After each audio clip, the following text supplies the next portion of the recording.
칼럼을 다시 읽다 15번째입니다. 오늘은 공공 음식 배달 서비스 가당치 않다 하는 얘기를 해보도록 하겠습니다.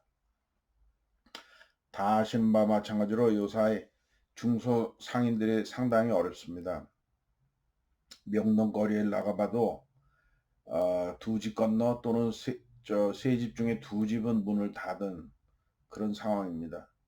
그래서 그 정치권에서도 어떻게든지 이 중소상공인들을 좀 돕기 위해서 여러 가지 대책을 내놓고는 있는데 그 화살이 건물의 임대료, 카드 수수료 또는 음식점 같은 경우에는 음식 배달 수수료 이렇게 지목되고 있습니다.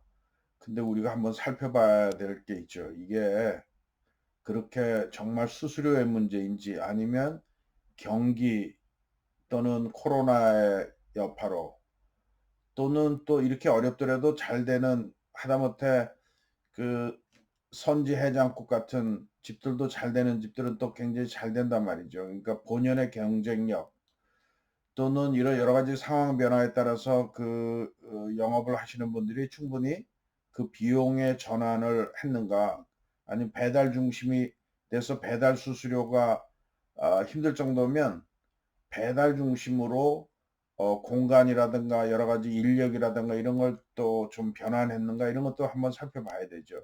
그래서 오늘은 배달에 대한 얘기를 해보려고 합니다.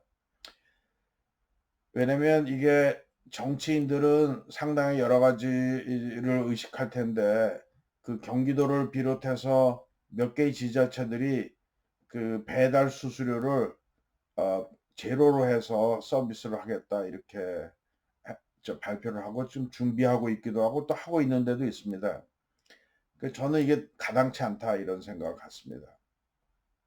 여러 가지 이유가 있는데 첫째는 그 비용이 제로라는데 이게 참 그 위선이다 이런 생각이 듭니다. 세상에 무슨 일을 하는데 제로일 수는 없는 거죠. 다만 그 비용을 누가 부담하느냐의 문제죠. 음식을 어, 맞으면 주문해서 배달받아서 예를 들면 우리가 먹을 때는 그 비용은 당연히 사는 사람과 파는 사람이 지불해야 되고 중간에 배달을 비롯해서 카드 수수료 이런 것들도 그 당사자들이 어쨌든 간에 협상을 하든 뭐 가격 조정을 하든 해야 되는 일인데 이게 정부 기관 또는 지자체가 들어서 갖고 그 비용을 제로라고 말은 하면서 전 국민한테 전가하는 그런 형태죠. 저는 사실은 배달해서 음식을 받아 먹지 않았는데 그 비용을 내고 있는 거나 마찬가지죠. 또 이런 서비스를 하는데 얼마가 들어간다는 식으로 정확히 밝히지도 않습니다. 그러니까 이게 상당히 정치적이다 이런 생각이 들고요. 그래서 이런 일을 더 벌려서는 안 된다 이제 이런 생각입니다. 배달이라는 걸 한 번 더 볼게요. 배달 서비스. 이게 배달하는 게 그냥 배달만 하는 게 아니고 그 많은 음식점을 대신해서 주문을 받아주고 그 주문 받은 대로 음식점에 가서 픽업해서 이걸 원하는 사람한테 델리버리 하기 위해서 그 나름대로 굉장히 최적화된 기술들을 가지고 있습니다. 어, 경우에 따라서는 빅데이터나 인공지능 같은 것들도 활용해서 그걸 최적화하기 위해서 하고 있고 그런 그 기술과 전문가들의 노력을 간과하고 있지 않는가 이런 생각이 드는 겁니다. 제가 여러 가지 경험한 거로 봐서는 이런 일들은 민간에서 고민하고 최적화하고 한 일들은 공공에서 더 잘할 수가 없습니다. 또 그럴 뿐만 아니라 지금 만들었다고 해도 그걸 지속적으로 진화시키기는 더 어렵습니다. 특히 이런 것들이 그런 여러 가지 모바일 중심의 앱으로 만들어져 있기 때문에 이게 계속해서 진화하는 거거든요. 그 심지어 배달도 그냥 사람이 배달한 게 아니라 이제 로봇가 배달하고 그 로봇도 엘리베이터를 쓰고 스스로 타고 내릴 정도로 이렇게 여러 가지 기술적인 진화를 하고 있는 겁니다. 공공에서는 이런 걸 하기가 굉장히 어렵다. 그리고 사실은 배달료가 수수료가 비싸다 이러지만 우리가 거꾸로 생각해 보면 그전에는 그 배달 그 맨들 배달하는 사람들이 그렇게 비용이 높지 않았던 시대가 있었기 때문에 우리 중국집에 가면은 철가방이 있듯이 맞으면 점포마다 배달하는 사람을 한두 명 고용해서 하던 시절이 있는데 지금 그런 사람들을 직접 고용해서 한다고 생각하면 지금 그냥 일방적으로 배달 수수료가 비싸다 이렇게 말할 수도 없는 그런 실정입니다. 그러니까 여러 가지 비용이 올라갔기 때문에 이런 문제가 생기는 거죠. 또 그 정치인들이 여기에 직접적으로 달겨드는 이유 중에는 이거 혹시 플랫폼 기업들이 착취하고 있지 않는가 이런 생각들을 가지고 있는 것 같습니다. 그래서 제가 그 대표적인 그 배달 서비스 하는 회사인 배달의 민족이라는 회사를 2019년도에 손익계산서를 한번 뒤져봤습니다. 그랬더니 그 회사의 매출액이 5,600억이었는데 2,800억 원이 수수료입니다. 그 수수료는 결국 그 회사와 계약을 맺고 있는 배달맨들한테 지불되는 돈입니다. 그러니까 반이 수수료로 그 회사도 또 역시 수수료를 배달맨들한테 주고 있고 또 많은 음식점들한테 이 서비스를 잘 알리기 위해서는 당연히 광고와 판촉을 해야 됩니다. 그 비용이 1,200억.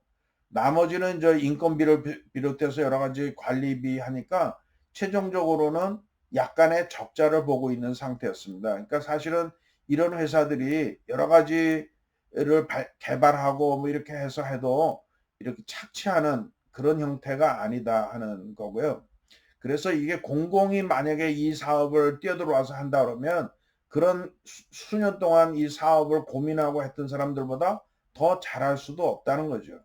우리가 앱 그러면 개발하기가 쉬운 것 같아서 사실은 막 지자체들이 서로 나서서 개발하고 있는데 그 행정안전부에서 조사를 해서 그 이렇게 조치를 한 걸 보면 2018년도에 공공이 앱을 372개를 만들었습니다. 그 중에서 240개가 개선이나 권고 폐지를 권고받았고요. 중앙까지 합치면 매년 130개의 앱이 폐기되고 있는 상황입니다. 이런 것들이 처음에 이거 더 잘해서 만들 수 있다라고 생각을 쉽게 할지 모르지만 만들어서 그걸 지속적으로 발전시키는 게 어렵기 때문에 이렇게 공공이 섣불리 나서서 할 일이 아니다. 또 그 대표적인 것 중에 하나가 제로페이, 서울시에서 한 제로페이가 그 중에 하나잖아요. 자신들이 처음에 제로페이라는 걸 만들었을 때 했던 목표에 대비해서 1%, 또 우리나라의 신용카드, 체크카드 총 사용의 그 규모에 비해서 0.007%밖에 안 되는 이런 수준이거든요. 그러니까 공공에서 뭐를 만들어서 그거를 지속적으로 발전시키고 일반 대중들이 그 서비스를 잘 받도록 홍보하고 알리는데 그 노력과 비용과 이런 시간과 이런 걸 간과하고 그냥 대충 만들면 된다 이렇게 쉽게 생각하면 안 되겠다 이런 얘기입니다. 또 이런 것도 발표하는 걸 보면 참 답답하다는 생각이 듭니다. 이렇게 소비자 중심이 아니고 공공성을 강조한다 그러고 앱에다가 그 가게를 어 맞아요. 매출 순이 아니라 거리 순으로 하기 때문에 자기들은 공공성이 굉장히 강하다 이렇게 말을 하고 있거든요.